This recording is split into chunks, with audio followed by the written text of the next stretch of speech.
जय हिंद दोस्तों।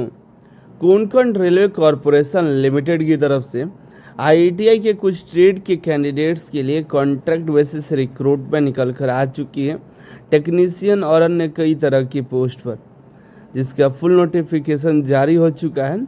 आपको डायरेक्ट इंटरव्यू के लिए उपस्थित होना है।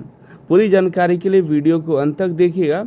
ये जो रिक्रूटमेंट है 5 सालों के लिए आपकी कॉन्ट्रैक्ट बेसिस होने वाली है। वैसे तो इसमें इनिशियल 1 ईयर का दिया गया है और आगे जो है नोटिफिकेशन में देखिएगा तो 5 सालों के लिए भी बात की गई कि आपको 5 सालों तक ये रिक्रूटमेंट होने वाली है। तो चलिए बात करते हैं इस रिक्रूटमेंट के बारे में। और आप टेलीग्राम व्हाट्सअप तो ज्वाइन कर ही लीजिए, क्योंकि सभी व्हाट्सअप आप चलाते ही होंगे। व्हाट्सअप में चैनल में जा कर के सर्च कर लीजिएगा अनिल सर आईटीआई, जहाँ पर आपको आईटीआई की हर एक अपडेट आपको मिल जाएगी। ठीक है।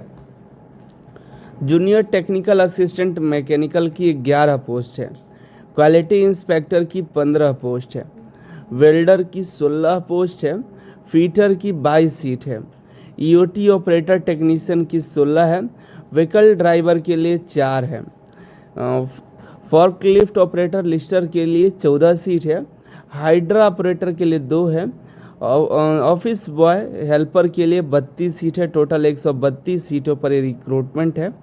सैलरी अच्छी खासी सैलरी है, देखिएगा। टोटल आपकी लगभग सैलरी जो है ए क्लास की 30,900 की है, बी क्लास में 29,000 की है, सी क्लास में 27,100 की आपकी होने वाली है। जहाँ जहाँ पर जिस तरह से आपकी पोस्टिंग होगी उस आधार पर यहाँ पर देखिए डिप्लोमा ग्रेजुएट वालों के लिए और भी बेहतर सैलरी यहाँ पर दी गई है। फैसिलिटी में आपकी कई तरह की फैसिलिटी जैसे इंश्योरेंस, ग्रेजुइटी और बोनस की सुविधा है। ठीक है। अगर आप KRCL में की जो पॉलिसी है उसके आधार पर ट्रैवल भी करते हैं ऑफिस वर्क के लिए तो टीए की भी आपकी सुविधा मिल जाती है। हाउस रेंट है, होटल की है। ड्यूटी के दौरान आपको रेस्ट हाउस मिल जाएगा, अगर नहीं मिलता तो उसका अलाउंस आपको अलग से मिलेगा। लीव आपको मिल जाएगा जैसा कि पॉलिसी है उसके आधार पर।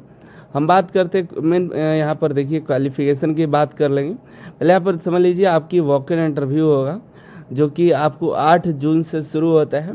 अलग अलग ट्रेड का यहाँ पर देखिए 9 तारीख को वेल्डर का, ईओटी ऑपरेटर का है, 10 जून को फीटर व्हीकल ड्राइवर का है, 11 जून को लिस्टर और हाइड्रा ऑपरेटर का है, 12 जून को हेल्पर ऑफिस बॉय के लिए। जाना कहाँ पर है? Administrative building, wagon repair shop, auto Nagar, यहाँ पर आंध्र प्रदेश विशाखापट्टनम आपको जाना होगा। 9 बजे से 12 बजे तक ये आपको रजिस्ट्रेशन का टाइम है, वहाँ पर वॉक इन का टाइम है। भीड़ काफ़ी सारी होगी। आपको अगर आप इच्छुक हैं, जाना चाहते हैं या आसपास के हैं तो जा सकते हैं। डॉक्यूमेंट ये सभी आपको लेकर के जाने होंगे, जो जो मांगा गया है उसके ओरिजिनल और फोटो कॉपी आपको लेकर के चले आना है। पहले हम क्वालिफ़िकेशन की जिक्र कर लेते हैं। क्वालिफ़िकेशन क्या है? तो क्वालिफ़िकेशन आपका यहाँ पे शुरू होता है, देखिएगा पेज नंबर यहाँ पर देखिए पेज नंबर 9 से। यहाँ पर मैकेनिकल का है, जूनियर टेक्निकल असिस्टेंट का, जिसमें डिप्लोमा मैकेनिकल मांगा गया है, production industrial engineering, automobile diploma या डिग्री इन सभी ब्रांचेज में होनी चाहिए। 1 साल का एक्सपीरियंस भी मांगा गया है। 50 साल से अधिक का एज नहीं होना चाहिए। तो काफ़ी सारे कैंडिडेट्स एलिजिबल होंगे, तो काफ़ी भीड़ भी होने वाली है। आपकी पोस्टिंग विशाखापट्टनम में कराई जाएगी। वैसे तो बताया जा रहा है कि 1 साल का पीरियड होगा, जिसको बढ़ा करके 5 सालों तक किया जा सकता है एज पर परफॉर्मेंस। यहाँ पर क्वालिटी इंस्पेक्टर में डिग्री मांगा गया है मैकेनिकल इंजीनियर का, और भी कई सारे ब्रांचेस यहाँ पर एलिजिबल हैं। 1 साल का एक्सपीरियंस भी मांगा गया है। 50 साल का ऊपर एज लिमिट रखा गया है। आगे बात करें यहाँ पर टेक्नीशियन वेल्डर के लिए आईटीआई वेल्डर ट्रेड में मांगा गया और 1 साल का एक्सपीरियंस भी मांगा गया है।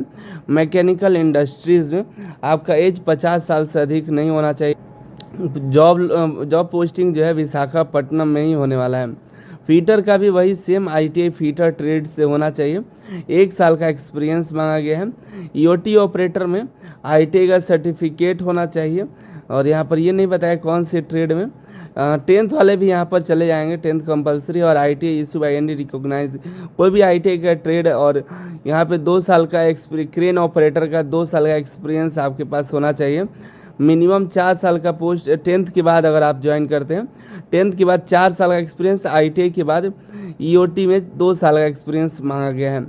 आगे बात करें व्हीकल ड्राइवर में, तो यहाँ पर 10th pass out driving licence वाले यहाँ पर एलिजिबल हैं, 2 साल का एक्सपीरियंस मांगा गया है। लिस्टर के लिए ITI पास आउट होना चाहिए, 2 साल का ट्रक ऑपरेशन में या लिस्टर ट्रक ऑपरेशन में या फ्रॉक लिफ्ट में आपका एक्सपीरियंस होना चाहिए, और आपके पास लाइसेंस भी होना चाहिए, ड्राइवरी लाइसेंस फॉर्क लिफ्ट का 3 महीना का आपको यहाँ पे दिया गया है, 3 महीने का अपना पहले का होना चाहिए। हाइड्रा ऑपरेटर की बात करें तो ITI पास आउट होना चाहिए, 2 साल का हाइड्रा ऑपरेशन में आपका एक्सपीरियंस होना चाहिए, हाइड्रा ड्राइवरी लाइसेंस आपके पास होना चाहिए। आगे बात करें हेल्पर के लिए तो 10th पास आउट मांगा गया है और 2 साल का एक्सपीरियंस मांगा गया है। बस यही है। सिलेक्शन प्रोसेस की बात करें तो सबसे पहले आपको इंटरव्यू के लिए पहुंचना है, जहां पर ग्रुप डिस्कशन भी हो सकता है, रिटन टेस्ट भी हो सकता है, कुछ भी हो सकता है। जो उनको जरूर जिस तरह के कैंडिडेट चाहिए उसके लिए उनको जो जो करना पड़े वो करके आपको यहाँ पर फाइनली यहाँ पर रिक्रूट करेंगे, ठीक है। उसके लिए आपको जब ज्वाइनिंग करेगा आपको रिटन एग्ज़ाम होगा या जो भी होगा, ग्रुप डिस्कशन इंटरव्यू होगा, उसके आधार पर जब सेलेक्ट होंगे तो आपको यहाँ पर बॉन्ड भी बनाया जाएगा, 50,000 का बॉन्ड रहेगा जो कि आपको एग्रीमेंट कराया जाएगा, ठीक है। और ये देख लीजिए इस फॉर्म दिया गया है, इस फॉर्म को भर करके आपको जाना होगा ले करके। एक बार फिर से डेट और टाइम बता देते हैं। डेट देख लीजिए 8 जून से शुरू होने वाला है ये वॉक इन इंटरव्यू, जो कि आंध्र प्रदेश में होने वाला है। आपको आंध्र प्रदेश जाना होगा अलग अलग ट्रेड के लिए। देख लीजिएगा एक बार नोटिफिकेशन भी, पूरी जानकारी देख लीजिएगा तब आप जाइएगा। बाकी इसमें यही जानकारी मिलता है अगली वीडियो अगली जानकारी के साथ। आप सभी का बहुत बहुत धन्यवाद।